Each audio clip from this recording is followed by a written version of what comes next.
कर दी, 24 घंटे बिजली आती है, मुफ्त बिजली आती है, पहली फ्री की रेवड़ी।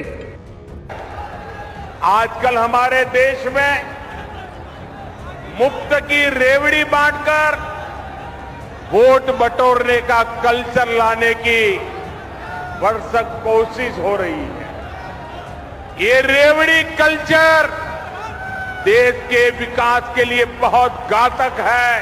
हमने ये तय किया है, हर कॉलेज जाने वाली मेधावी बेटी को फ्री में स्कूटी उपलब्ध करवाने का कार्य करेंगे। सोच कर देखिए, अगर आपको अचानक बताया जाए कि आपको मुफ्त टीवी, मुफ्त बिजली, मुफ्त पानी, यहां तक कि मुफ्त सोना मिलने वाला है, तो कैसा लगेगा? अच्छा लगेगा ना? भारत में आजकल इलेक्शन का सीजन आते ही सारी पॉलिटिकल पार्टीज जनता को बहुत कुछ मुफ्त में बांटना शुरू कर देती है। हम सब ये फ्रीबीज या रेवड़ी कल्चर के बारे में बहुत अच्छे से जानते हैं, हर इलेक्शन के पहले सुनने को मिलता है।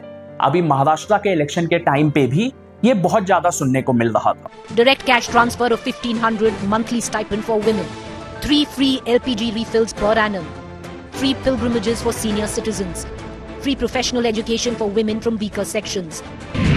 खटाखट, रेवड़ी और योजनास, call it what you may. लेकिन क्या आपने कभी सोचा है कि इन मुफ्त की चीजों की असली कीमत क्या है? क्या ये फ्रीबी सिर्फ पॉलिटिकल दिखावा है या सच में आपकी जिंदगी को बेहतर बनाने का इंटेंशन रखता है? क्या सरकारों के पास इतना पैसा है कि वो इतना कुछ फ्री में बांट दे, या फिर सरकार ये फ्री की रेवड़ी बांटने के लिए कहीं और कटौती कर रही है, जिससे आम लोगों को एक्चुअली में बहुत प्रॉब्लम्स फेस करना पड़ रहा है?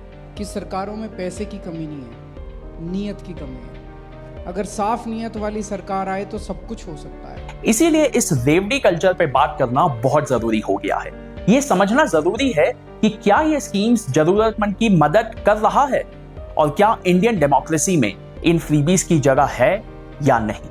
The Supreme Court of India is warning against freebies. हर दिल्ली वाले के हाथ में मैंने 7 फ्री की रेवड़ी रख दी, 7 फ्री की रेवड़ी हर एक दिल्ली वाले के हाथ में। फ्रीबीज का कॉन्सेप्ट इंडिया में 2006 में शुरू हुआ था, जब तमिलनाडु की डीएमके पार्टी ने इलेक्शंस में फ्री टीवी, मिक्सर और ग्राइंडर्स देने का वादा किया। लोग खुश हुए और डीएमके बड़े मार्जिन से जीत गई। 2011 में एआईएडीएमके ने 4 ग्राम सोना देने का प्रॉमिस किया और वो और भी बड़े मार्जिन से जीत गई। बात इतनी ज्यादा बढ़ गई कि मामला सुप्रीम कोर्ट तक पहुंच गया। कोर्ट ने उस टाइम पे कहा कि फ्रीबीज रिश्वत नहीं है, लेकिन इस साल कोर्ट ने इस फैसले को रिकंसिडर करने की बात की है और ये टिप्पणी की है कि ये बहुत सीरियस मामला है जिस पे सुनवाई होनी चाहिए। ये कॉन्सेप्ट सिर्फ तमिलनाडु तक सीमित नहीं है। नीतीश कुमार ने 2006 में SC/ST लड़कियों को फ्री साइकिल्स दी थी। नवीन पटनायक ने 2008 में सिमिलर स्कीम ओडिशा में लॉन्च की। अखिलेश यादव ने स्टूडेंट्स को फ्री लैपटॉप देने का वादा किया था। लेकिन फ्रीबीज का असली गेम चेंजर 2013 में तब आया जब अरविंद केजरीवाल दिल्ली के सीएम बने। उन्होंने दिल्ली की जनता के लिए बिजली और पानी मुफ्त कर दिया। ये स्कीम सभी के लिए थी, कास्ट या इकोनॉमिक स्टेटस से कोई फर्क नहीं पड़ता था। इससे पहले भारत में ऐसा कुछ भी कभी भी नहीं किया गया था। 24 घंटे बिजली आती है, मुफ्त बिजली आती है, पहली फ्री की रेवड़ी।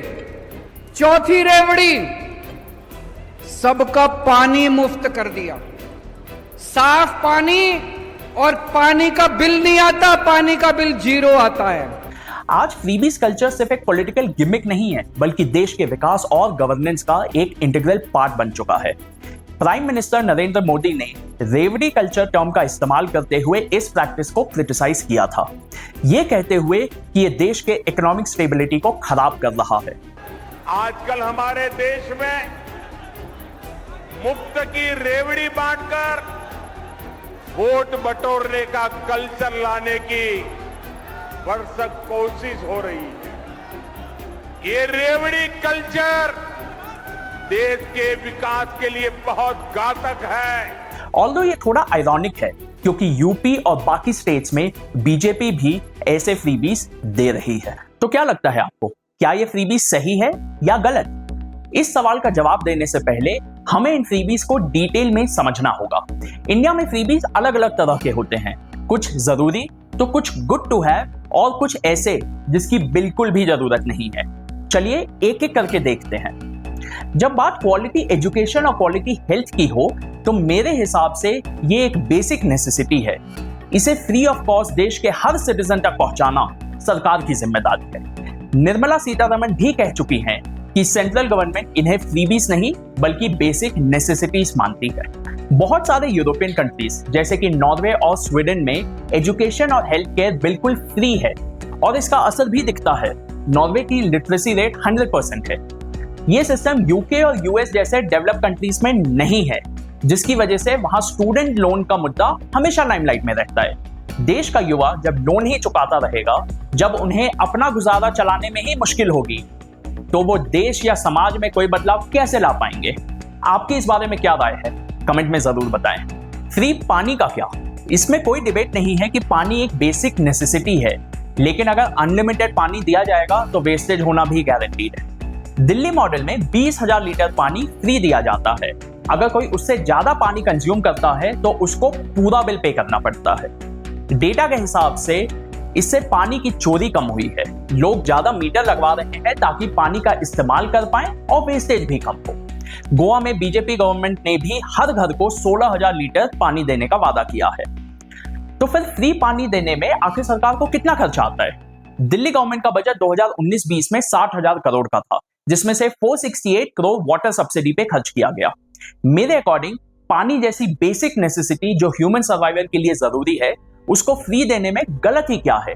देश के हर सरकार के पास इतने पैसे तो डेफिनेटली हैं। फ्री बिजली को लेके आपका क्या ख्याल है? ऑब्वियसली बिजली पानी जितना इंपॉर्टेंट तो नहीं, उसके बिना ह्यूमन सर्वाइवल हो सकता है, लेकिन आज बिजली ऑलमोस्ट बेसिक नेसेसिटी बन चुकी है। हर आदमी अपनी डेली लाइफ में बिजली पर किसी ना किसी तरह निर्भर है। तो यह कहना सही होगा कि एक minimum amount of electricity practically एक नेसेसिटी बन गई है। एक बार फिर से इस स्कीम को दिल्ली गवर्नमेंट ने पॉपुलर किया था जब उन्होंने 200 यूनिट बिजली फ्री देना शुरू कर दिया। कर्नाटका और पंजाब गवर्नमेंट ने भी 2023 से सिमिलर स्कीम्स चालू कर दी है।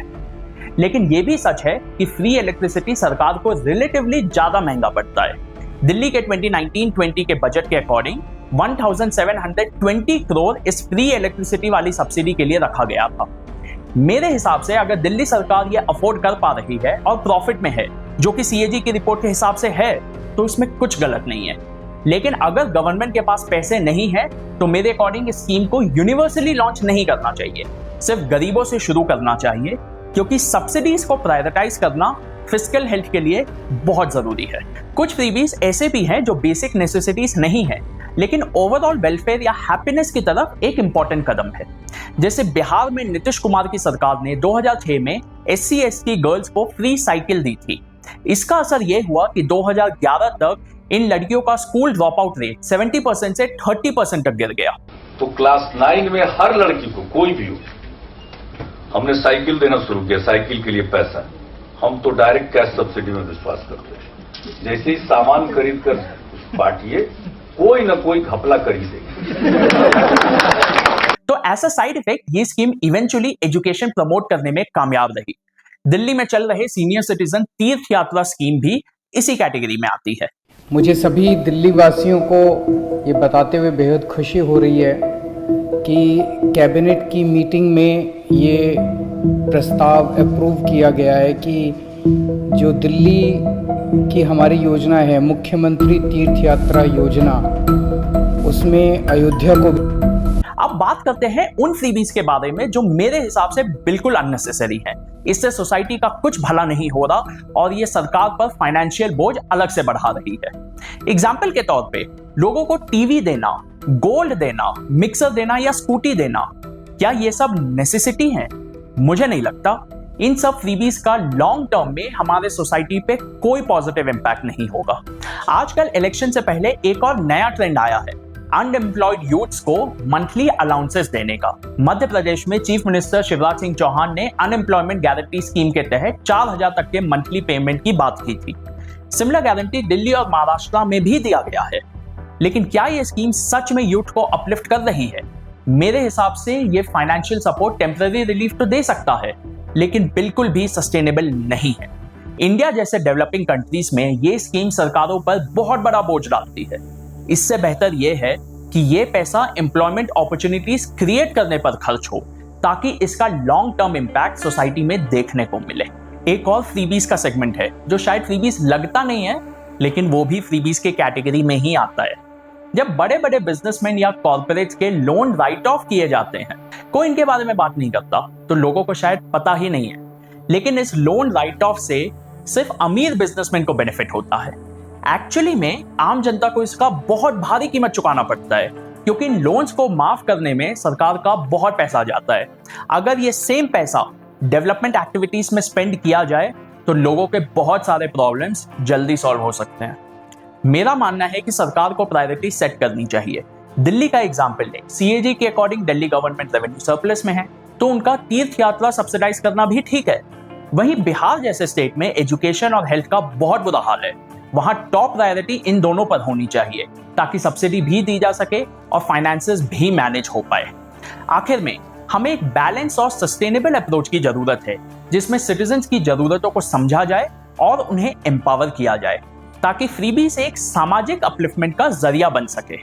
अगर हम अपने रिसोर्सेज का सही इस्तेमाल नहीं करेंगे तो सोसाइटी में एंटाइटलमेंट बढ़ जाएगा और हार्डवर्क की अहमियत कम हो जाएगी। अगर आपको ये वीडियो इंफॉर्मेटिव लगा है तो इसे लाइक करें, शेयर करें और हमारे चैनल को सब्सक्राइब करना ना भूलें।